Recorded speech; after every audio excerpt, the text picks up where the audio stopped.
Hi, boys and girls, and welcome to another edition of Story Time with Grandpa Barch.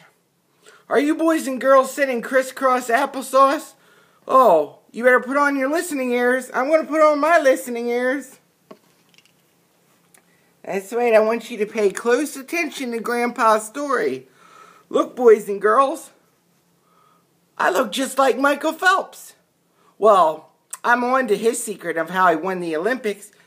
Don't be ashamed if you have big ears, because you can train your ears to flip-flop, and that gave him the advantage because he could make his ears flip and he won the Olympics. So never be ashamed of how big your ears are.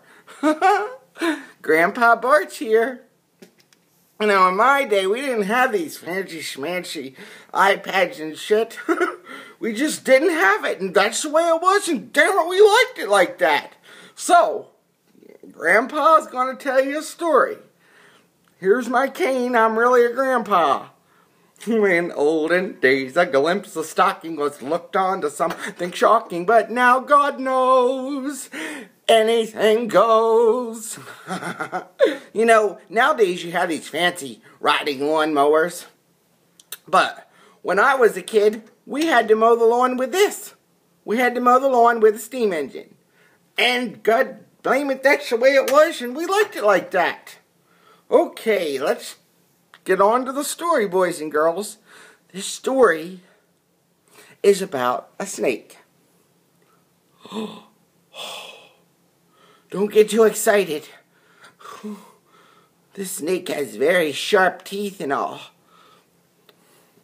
Okay, boys and girls, while I'm telling the story, I'm going to put Junior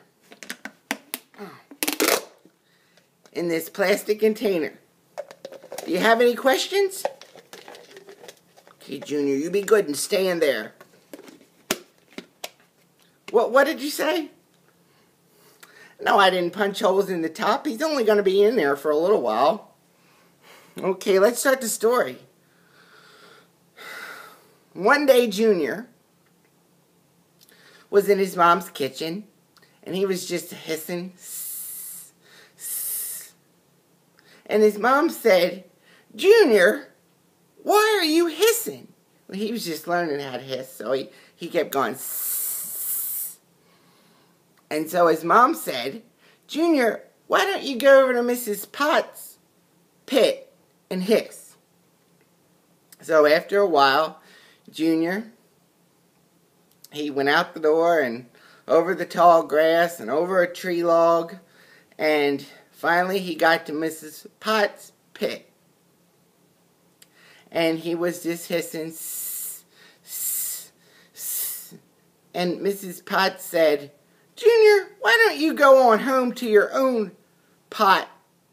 Why don't you go home to your own pit and hiss?" So, Junior, he went out the door and through the woods and over some tall grass and over a tree log, and he got back home, and his mom was in the kitchen washing dishes.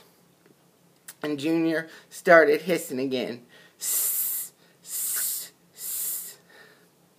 And his mom was angry, and she said, "Junior, why are you back so soon?" And Junior said, "Well, Mrs. Potts told me to go back home to my own pit and hiss."